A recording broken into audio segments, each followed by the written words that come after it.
last night, the Rockets, their first game of 2, we think only 2 games, without Kevin Durant. They play the Phoenix Suns. They get the victory, 114-92. Dillon Brooks for the Suns was excellent, but he's been excellent all year for them. Yeah, but Amēn Thompson was better. 28 points, 8 assists, 7 rebounds last night.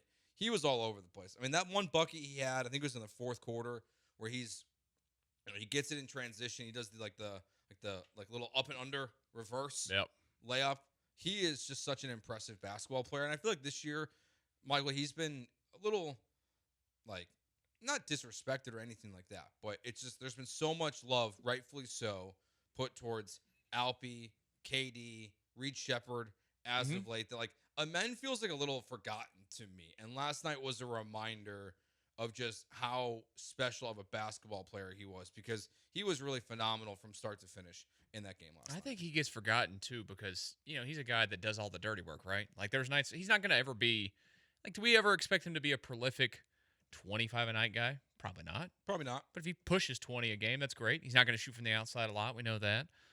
I just think he's one of those guys that he gives that vibe that he's not worried about the spotlight as much as some other players. No, and it feels like he's actually one of those players that will probably rise to the occasion. Yes. And honestly, he did that. Let me think about it last night. Yeah, you don't have KD. You need somebody to step up there on the road and against a Phoenix team that's surprised so far this year, without a doubt. And he stepped up and did it. Yeah, I mean, without Jalen Green for all but 1 or 2 games this season, they've been playing pretty good basketball this year. They sit at 11-7. They are playing much better defense. Dillon Brooks had 29 points last night. He's been good offensively and defensively for them. I mean, that one shot he made, the turnaround shot at the corner of the free throw, was something that I don't know if he ever did while he was here in Houston. I did have I don't know if I guess it's not FOMO.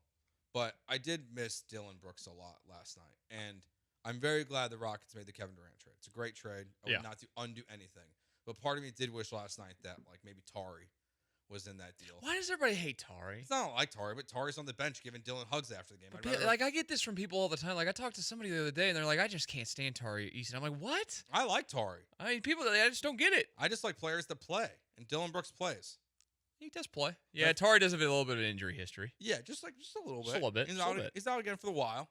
But last night was a good win for the Rockets. They moved to 11-4 on the season. They're 6-2 on the road, and they're just playing pretty consistent basketball. Last night was probably the worst game Sheppard's had in a little bit. Only 7 points, 1 for 5 from the 3-point line. But he continues to look comfortable. I was so nervous about him this year.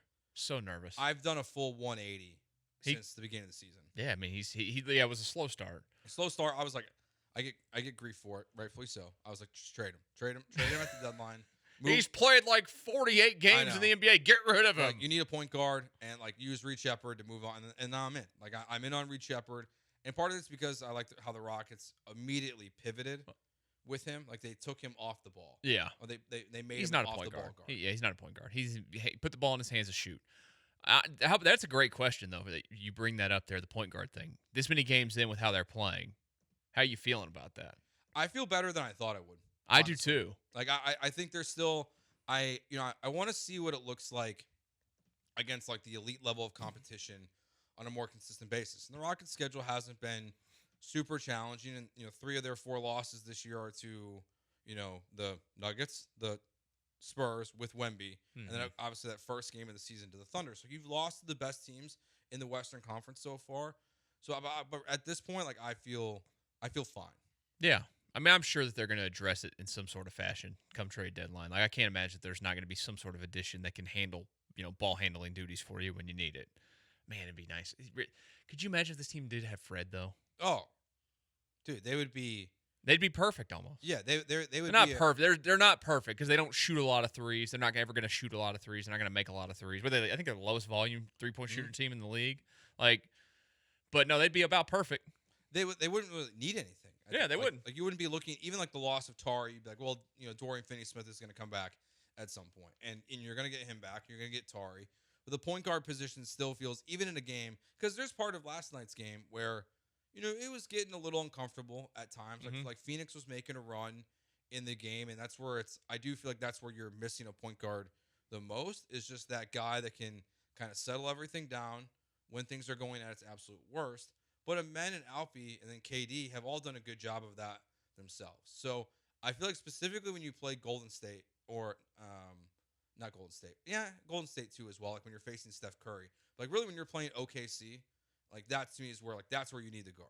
Because it's like who like you need someone. We saw in that first game of the season, it hasn't been as much of a trouble since of just like getting the ball across the court. No, without a doubt. But they have the third best defense in the NBA on points allowed, and the third best offense in the NBA for points scored, which is absurd. Kind of wild sometimes when you look at it. Because I mean, I don't know. You watch them. Sometimes it doesn't feel like they're as good defensively. Then you look at it, it's like, oh, actually they are. They're actually doing their thing.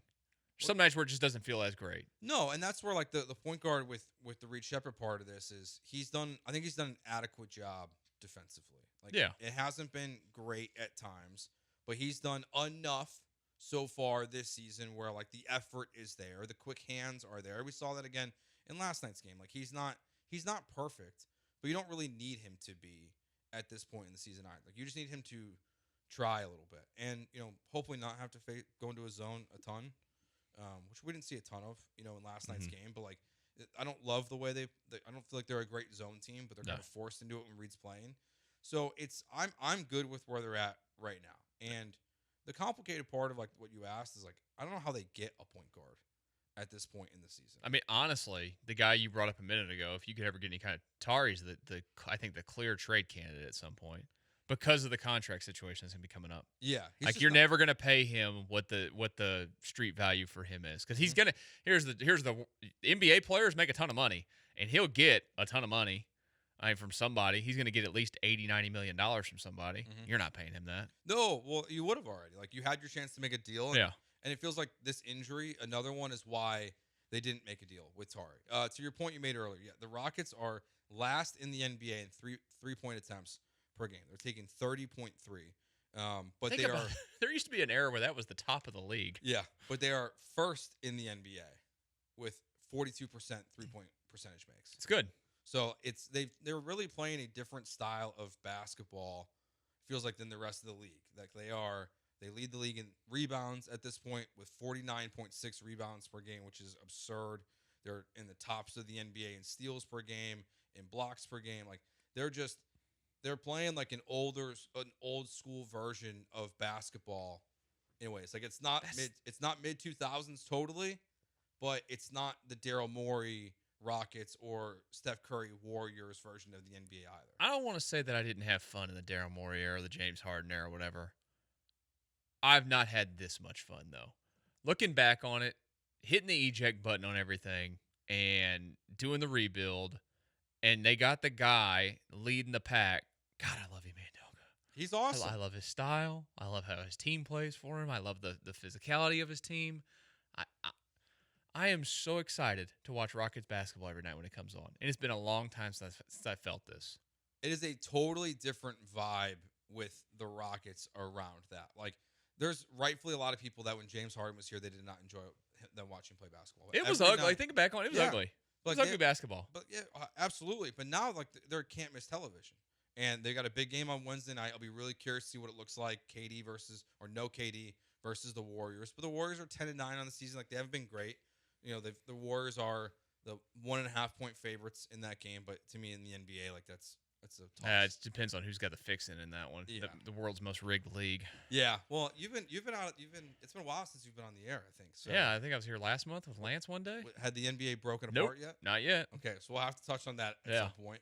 Because Chauncey Billups pleaded not guilty last night. It's the Damon Jones part of this. That's the wildest to me. Yeah, the players, the Terry Rozier, Jonte Porter, Damon Jones part of this is the one that's like it's not great. No, it's not good great for the NBA. It's not good. It doesn't help that they're most famous for fixing the lottery at this point either. Yeah. Most of the league.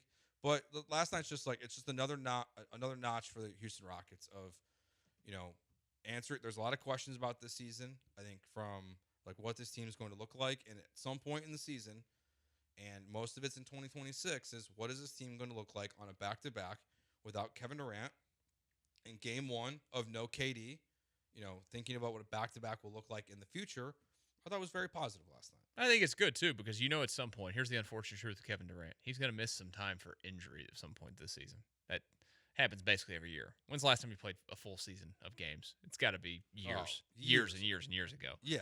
So get a good little preview of it. Get yourself ready. Figure out how you're going to play those games. And Amēn Thompson, we're staring at you, I think, more than anybody else in those games to be the guy that, kind of fixes it. Yet KD, he played 75 games 2 years ago.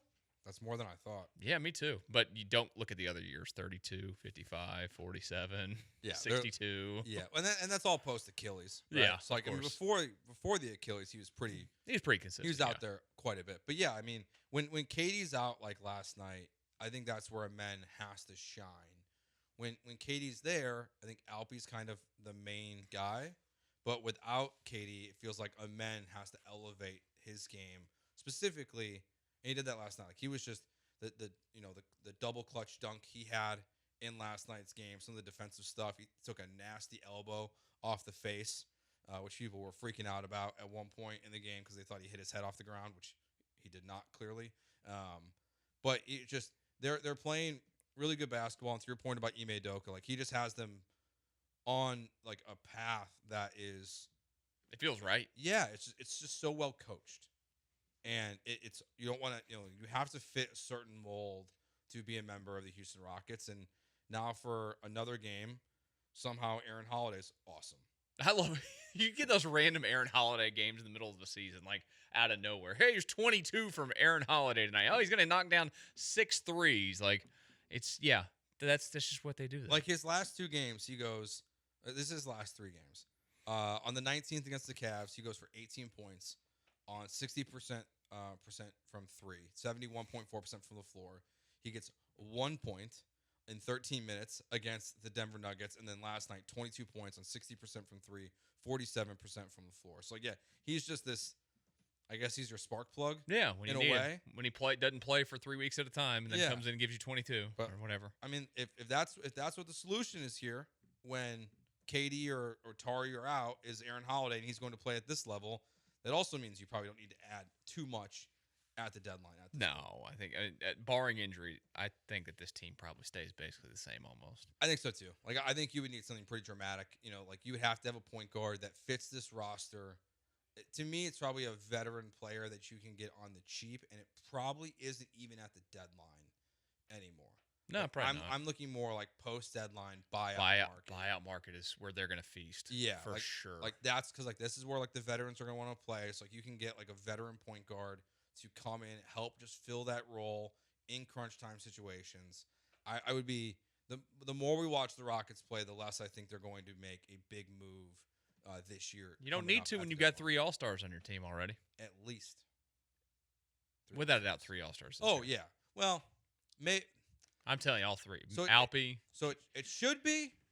The problem is, there's one problem. What's the problem? They're doing that stupid new All-Star. Oh yeah, I forget. The NBA. So there's only 8 Euro spots for Alpe. Alpe's making it. There's no way he's not making it. He's averaging 22, 9, and 7 a game. Okay. Let's real quick. Let's go through it. Jokic is making it. Jokic, of course. Giannis, Luka. Those are all locks. Yeah, NBA will never not have them in the All-Star game. Wemby.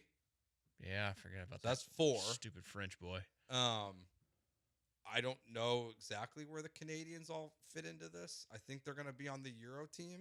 I don't think they're. I don't think it's a North American roster. Like you're gonna. So like those 4 are locks. So this is where SGA comes in. So that's 5. So Maybe you're right. 3 spots left. It's just because. So Alpe's going to be borderline. I think he deserves it. He should be an All-Star this year. And he won last year. Yeah, but potentially because of the new rules, like he might be having a battle. And for guess a spot. what? I'm not going to watch a single second of the All-Star game, even though they changed it. I'll watch the 3-point shot contest this year if Reed's in it. I won't. I'll watch Reed will win it. You think he'll win it? Yeah, I'll call my shot. Okay. Reed will win it this year. All right, that's my guy you hate. He's going to win it. I'm Team Reed.